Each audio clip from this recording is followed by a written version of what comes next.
चेहरे पे मुस्कान होती है, मगर मैंने एक और बात देखी है, जब आप महाराष्ट्र आते हो तब भी आप बड़े खुश होते हो, आपके चेहरे पे मुस्कान होती है। तो एक सेकंड में उन्होंने जवाब दिया, राहुल, महाराष्ट्र में कांग्रेस पार्टी की विचारधारा बहुत गहरी घुसी हुई है, इसलिए जब मैं यहां आता हूं मुझे खुशी होती है। यहां पे विचारधारा कांग्रेस की है, अंबेडकर जी की है, शिवाजी महाराज, फूले जी की है, और इसीलिए मुझे यहां आकर उतनी ही खुशी होती है जितनी मुझे कर्नाटक में जाकर होती है। और यही मेरी फीलिंग है। जब भी मैं महाराष्ट्र आता हूं मुझे लगता है कि ये जो प्रदेश है हमारी विचारधारा का गढ़ है, फाउंडेशन है, और आप लोगों के डीएनए में हमारी विचारधारा है। और लड़ाई विचारधारा की है। जो आप हिंदुस्तान में देख रहे हैं ये सिर्फ पॉलिटिक्स नहीं है। पहले पॉलिटिक्स चलती थी, राजनीति चलती थी, आज हिंदुस्तान में आइडियोलॉजिकल लड़ाई चल रही है, विचारधारा का युद्ध चल रहा है। और एक तरफ कांग्रेस पार्टी और ये सब महापुरुष, और दूसरी तरफ बीजेपी। हम सोशल प्रोग्रेस चाहते हैं, हम सबको जोड़कर एक साथ आगे ले जाना चाहते हैं, और वो चाहते हैं कि चुने हुए लोगों को हिंदुस्तान का पूरा फायदा मिले, दलित दलित रहे, पिछड़े लोग पिछड़े रहे, आदिवासी आदिवासी रहे, और जो जात का ढांचा है वो वैसा का वैसा रहे। ये हम दोनों के बीच में लड़ाई है, और ये आपको पूरे देश में दिखेगी। वो नफरत फैलाते हैं, हिंसा फैलाते हैं, एक धर्म को दूसरे धर्म से लड़ाते हैं, एक जात को दूसरी जात से लड़ाते हैं, एक भाषा को दूसरी भाषा से लड़ाते हैं। मणिपुर देखिए, पहली बार हिंदुस्तान की हिस्ट्री में सिविल वॉर जैसा माहौल बना हुआ है, मगर आज तक 1.5 साल हो गया, आज तक हिंदुस्तान के प्रधानमंत्री मणिपुर नहीं गए, जा ही नहीं सकते, क्योंकि वहां पे बीजेपी के लोगों ने आग लगाई। तो ये लड़ाई चल रही है। भारत जोड़ो यात्रा में कन्याकुमारी से हम कश्मीर चले। लोग कहते हैं कि राहुल गांधी कन्याकुमारी से कश्मीर चला। नहीं, मैं अकेला नहीं चला था, लाखों लोग हमारे साथ कन्याकुमारी से कश्मीर चले थे। महाराष्ट्र में, केरल, तेलंगाना, उत्तर प्रदेश, मध्य प्रदेश, हर प्रदेश के लोग चले थे, और एक लक्ष्य था, जो एक लाइन में हमने कह दिया, नफरत के बाजार में मोहब्बत की दुकान खोलनी। हमें नफरत की राजनीति नहीं चाहिए, नफरत का हिंदुस्तान नहीं चाहिए, हमें मोहब्बत की राजनीति चाहिए, मोहब्बत का हिंदुस्तान चाहिए। हम भाईचारा देखना चाहते हैं, हम एक दूसरे की इज्जत करना चाहते हैं। यह फर्क है। आप देखिए, देश के कोने कोने में ये लोग नफरत फैलाते हैं, और ये नई चीज नहीं है, ये सदियों से कर रहे हैं। और ये विचारधारा की लड़ाई भी पुरानी है। आज ये लड़ाई कांग्रेस पार्टी और बीजेपी के बीच में है। इससे पहले यही लड़ाई फूले जी ने लड़ी, यही लड़ाई शिवाजी महाराज ने लड़ी। विचारधारा उनकी और हमारी मिलती है। उनकी विचारधारा में और कांग्रेस पार्टी की विचारधारा में कोई फर्क नहीं, चाहे वो अंबेडकर जी हों, शाहू जी महाराज हों, शिवाजी महाराज हों, फूले जी हों, अगर आप उनको पढ़ें, उनके आइडियाज को देखें, समझें, तो आपको पता लगेगा कि फूले जी के आइडियाज, अंबेडकर जी के आइडियाज, शिवाजी महाराज के आइडियाज हमारे कॉन्स्टिट्यूशन में आज है। और चुनाव में हमने साफ कह दिया कि लड़ाई विचारधारा की है। बीजेपी के लोग हिंदुस्तान के संविधान को खत्म करना चाहते हैं। सीधी सी बात आप देख लीजिए, जहां भी ये अपने लोग डाल सकते हैं वहां ये अपने लोग डाल देते हैं, चाहे वो इलेक्शन कमीशन हो, चाहे वो शिक्षा के इंस्टीट्यूशंस हो, लीगल सिस्टम हो, ब्यूरोक्रेसी हो, ये मेरिट नहीं देखते हैं। आज हिंदुस्तान में इनकी आंखों में एक ही तरीका का मेरिट है, अगर आप आरएसएस के हो तो मेरिट है, अगर आरएसएस के नहीं हो तो आपके लिए इन संस्थाओं में कोई जगह नहीं। और हर रोज ये कॉन्स्टिट्यूशन पर आक्रमण करते रहते हैं, कोई ना कोई नया तरीका ये निकालते रहते हैं। हमने जाति जनगणना की बात की, हमने कहा कि देखिए, देश में पता लगाना है कि किसकी कितनी आबादी है और किसका कितना हक बनता है।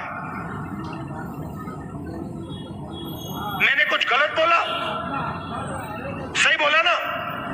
कि ये पता लगाना है, अलग अलग वर्ग के लोग हैं, ये कितने हैं, इनकी आबादी कितनी है और इनका हक क्या है और कौन सी संस्थाओं में इनके लोग हैं। एक प्रकार से हम स्नैपशॉट लेना चाहते हैं कि हिंदुस्तान में आज क्या हालात है। बीजेपी को लोग एकदम कहते हैं नहीं, हमने दबाव डाला, न्याय यात्रा की, और पहले ये सारे के सारे लोग कहते थे कि जाति जनगणना के हम खिलाफ हैं। आरएसएस के लोग कहते थे, बीजेपी के लोग कहते थे, इनके नेताओं के बयान हर रोज आते थे कि जाति जनगणना नहीं होना चाहिए। हमने दबाव डाला और कुछ दिन पहले कंफ्यूजन में आरएसएस कहती है कि हां, जाति जनगणना जरूरी है। अगर आप आज कह रहे हो कि जाति जनगणना जरूरी है, तो पिछले 6 महीने में आप क्या कह रहे थे? मैं आपको बता रहा हूं, पार्लियामेंट में हमने कहा है, पार्लियामेंट के फ्लोर में, लोकसभा में मैंने कहा है, कुछ भी हो जाए, जाति जनगणना करवाएगी कांग्रेस पार्टी, करवाएगी, हमारा गठबंधन करवाएगा। क्योंकि हम जानना चाहते हैं, हम देश की सच्चाई समझना चाहते हैं, इस देश के धन का फायदा किसको हो रहा है, कौन से वर्ग को हो रहा है, किसको नहीं हो रहा है, ये हम जानना चाहते हैं और ये हम काम करवा के दिखाएंगे। भाई और बहनों, आज हमने कदम जी की मूर्ति का उद्घाटन किया और जब मैं वहां था, मैं सोच रहा था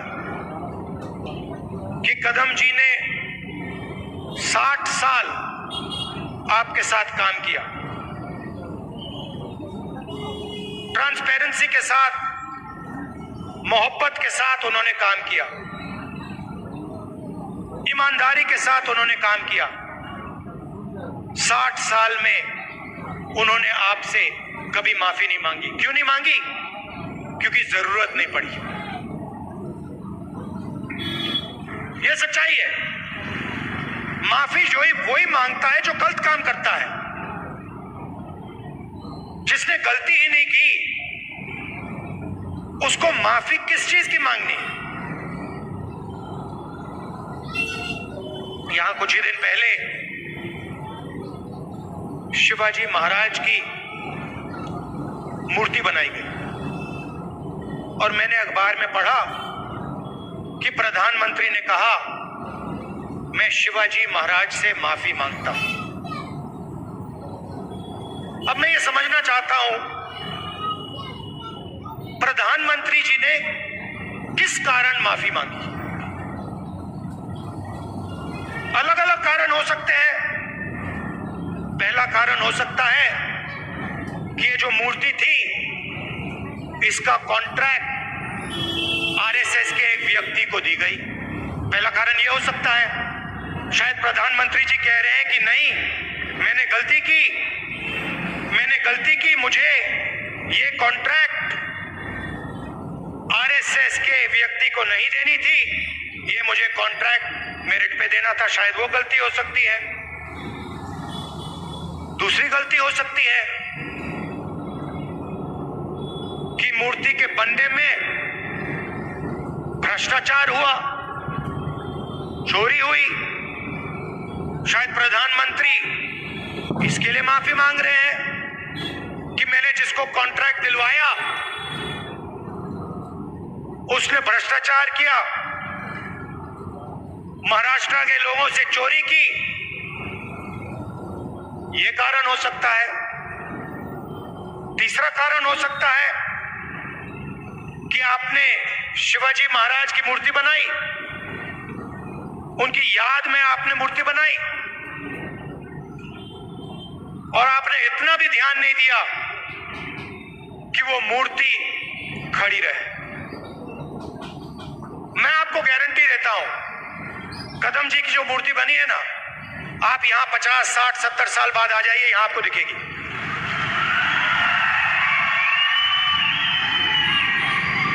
और शायद सबसे बड़े महापुरुष शिवाजी महाराज जी की मूर्ति बनती है और कुछ ही दिनों में भ्रष्टाचार के कारण, गलत व्यक्ति को कॉन्ट्रैक्ट देने के कारण वो मूर्ति गिर जाती है।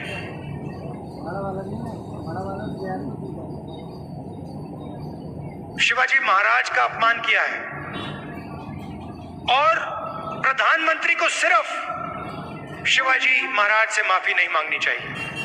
अगर माफी मांग रहे हैं तो महाराष्ट्र के हर व्यक्ति से माफी मांगनी चाहिए और प्रधानमंत्री जी को यह भी समझाना चाहिए कि आप सिर्फ 2 लोगों की सरकार क्यों चलाते हो? जहां भी हम देखते हैं बड़े से बड़े कॉन्ट्रैक्ट अदानी और अंबानी जी को मिलते हैं। मैंने पार्लियामेंट में भाषण दिया। पार्लियामेंट में किसी का नाम लिया जा सकता है, मगर पहली बार मुझे कहा गया कि पार्लियामेंट हाउस में अपने भाषण में मैं अदानी और अंबानी का नाम नहीं ले सकता हूं। तो फिर मैंने कहा ठीक है भैया, आप चाहते हो कि मैं ना लूं, मुझे कुछ ना कुछ तो कहना पड़ेगा। अगर अंबानी अदानी नहीं चाहते हैं तो मैं कुछ और कह देता हूं। तो मैंने उनका नया नाम बनाया है A1 और A2। पूरा का पूरा काम A1 और A2 का हो रहा है। प्रधानमंत्री जी ने इसके लिए माफी किसी से नहीं मांगी।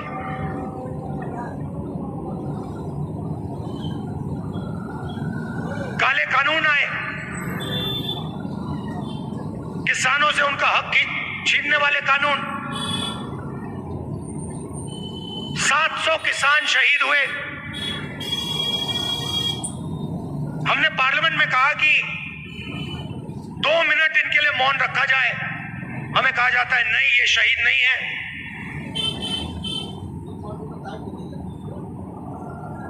दो लोगों को फायदा पहुंचाने के लिए हिंदुस्तान के सारे स्मॉल और मीडियम बिजनेसेस को खत्म कर दिया। जो लोग इस देश को रोजगार देते हैं उनको नोटबंदी से, गलत जीएसटी से आपने खत्म कर दिया। अरबपतियों का रास्ता खोलने के लिए उनसे भी आप माफी मांगिए, नोटबंदी की माफी मांगिए, गलत जीएसटी की माफी मांगिए।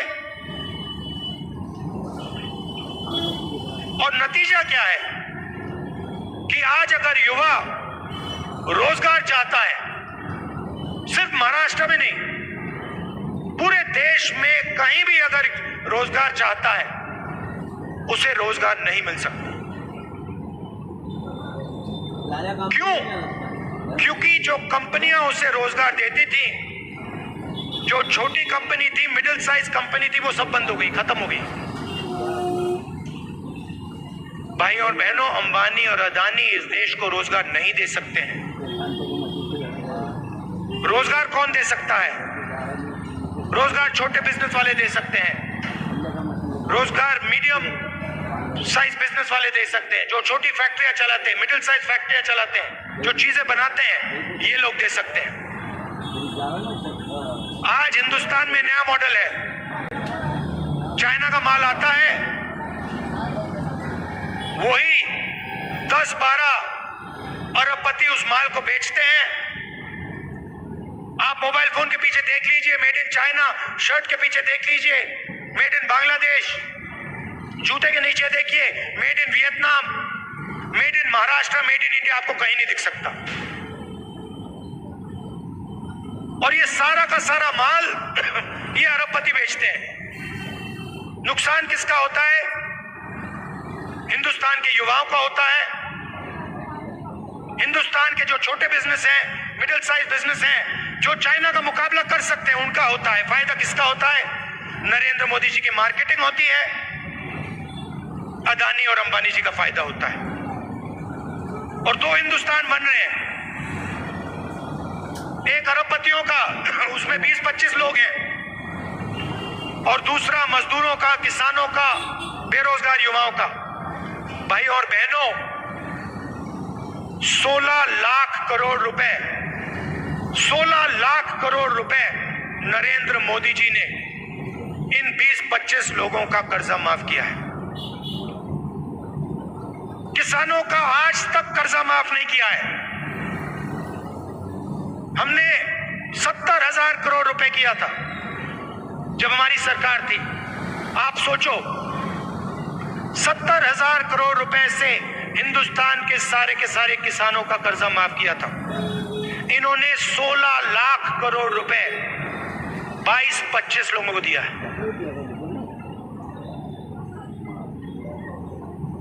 ये हमारी लड़ाई है।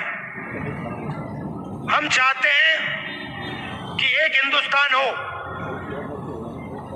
अगर बैंक के दरवाजे अरबपतियों के लिए खुले हैं, तो बैंक के दरवाजे किसानों के लिए, मजदूरों के लिए, युवाओं के लिए खुले होने चाहिए। अगर उनका 16 लाख करोड़ रुपए माफ हो रहा है, तो फिर गरीबों का भी 16 लाख करोड़ रुपए माफ होना चाहिए। और अगर गरीबों का 16 लाख करोड़ रुपए माफ नहीं हो रहा है, तो फिर उनका नहीं होना चाहिए। हम सिर्फ न्याय की बात कर रहे हैं। और यही लड़ाई महाराष्ट्र में है। आप यहां का इंफ्रास्ट्रक्चर देखिए, यहां बेरोजगारी देखिए,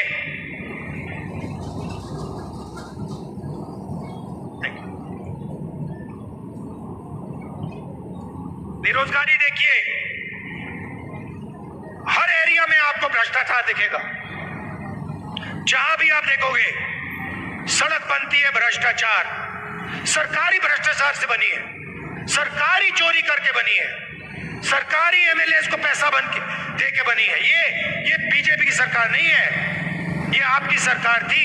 इसको तोड़कर चोरी करके ले गए ये लोग।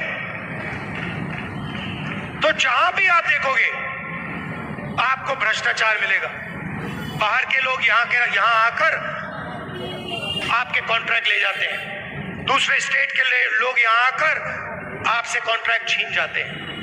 ये हम बदलना चाहते हैं। और मैं जानता हूं कि आप सब कांग्रेस पार्टी के कार्यकर्ता, मोहब्बत की दुकान वाले कार्यकर्ता बब्बर शेर, मैं जानता हूं कि यहां पे आप महाराष्ट्र की सरकार लाने जा रहे हो।